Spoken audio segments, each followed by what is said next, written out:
Yo, what is up guys? TechBits here. In today's video, we're going to be looking at the Cougar MG-120-G elegant case. I'm super excited for you guys, so stick around. And before the video starts, that subscribe button, put right into it. Thanks guys. So let's get started. Now the first thing of this case that we're going to look at is the front panel. Now there's 4 screws that are able to be taken off to access the inside of the PC case, and they're pretty sturdy. They have good grip, so you're able to pull them off pretty easily as well. Then the front panel actually pulls off from the bottom, so you're going to want to take the bottom and just kind of lift up and be very careful because this is tempered glass, but it's a very nice looking front panel in my opinion, and that's one of the key features about the case that makes it good for the price. The inside of the chassis is got plenty of room now. This is an MATX motherboard size, so that's the size of the case, and it's about 14 to 15 inches in height and about the same in length. Then for kind of the GPU installment, or the max size you can probably have, I would say it's about 12 inches without it getting in the way of an AIO if you have it in there. So for the back of the chassis, go ahead, remove that back panel. That's going to review the back of the case, and you also have the tabs. That's the way that the back panel does connect onto that, so if you're curious about that. Then the actual back panel, you get some good cable management areas. Now, the power supply shroud is pretty big, and it's about 7 inches or so long. That's what I was able to get my measurement, but that's a great, I think, size for an MATX case, and it's about 1 inch a depth of the back of the case, so you're going to have plenty of room for cable management in the back of this case. So, awesome job, Cougar, and you get plenty of cable management, as I said. So, go ahead, you can put those cables in the top as well, if you're curious about that. Now, one thing different about this case is the SSD drives. Now, these are little trays that can be installed on the front of the case, and you can kind of move them around wherever you want to put them, or you can also put them on the back of the case. As you can see, there's these little holes in the back of the backplate of the motherboard tray, which I think is nice, and these little trays can hold 2 SSDs or whatever you want to put in them, small laptop drives. Then for the actual hard drive storage, you can put 2 hard drives in there, or SSDs, but that basically will hide your hard drives from actually being seen, unlike the SSDs. But you can also put those in the back for the SSDs, as I said.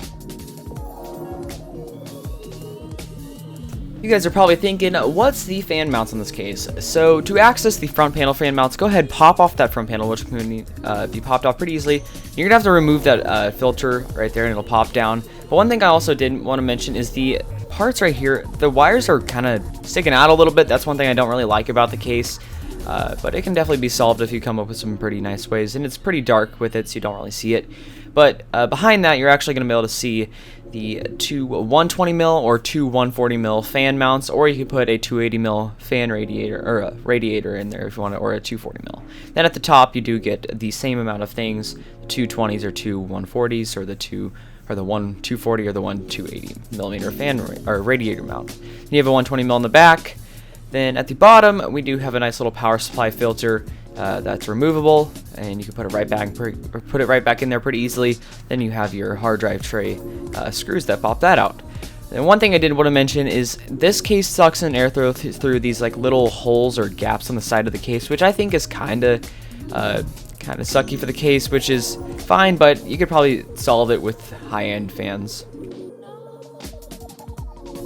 Now, what's included with the case? Well, you get a nice little white box that will be located in the hard drive tray that has about everything you will need to build the case. So you get a nice little instruction manual, and you get a nice little baggie of all the screws, zip ties, and everything you need. So this will have anything and everything that will be needed to build a gaming PC. Now, the fan included is a Cougar 120mm fan that it can be powered with Molex or 3-pin. The Molex can also be daisy chained, so that's something good about it. The fan kind of feels cheap, but it does pretty fine for an included fan.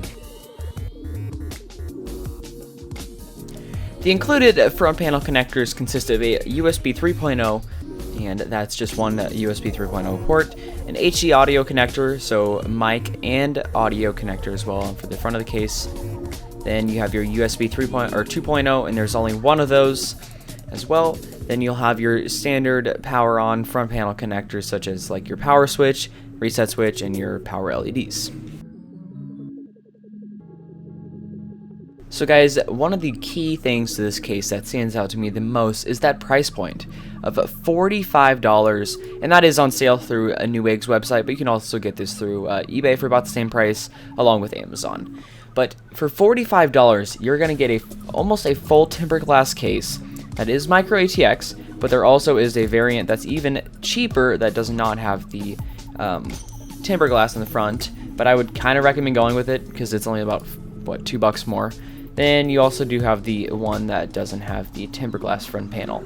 So that's kind of why I went with the G, because it kind of just came with some good looking features to it. But as again, $45 for this case, and that's basically can be found on every site that I found it on for that price point.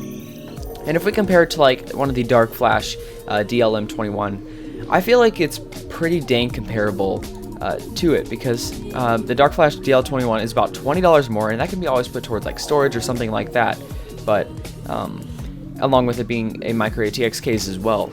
But I think overall the Cougar MG-120-G is overall the best buy, I guess best buy, but the better buy for micro ATX cases right now if you're looking to start a budget build. So I would definitely recommend it. And be sure to check the links in the description if you are wanting to pick up this case. Anyways, guys, that's going to be the video. I hope you guys did enjoy. Be sure to hit the subscribe button down below, like the video, and check the links out as well to get this awesome case. As I said, it's going to be great for a budget build, but that's about it. See you guys later. Peace.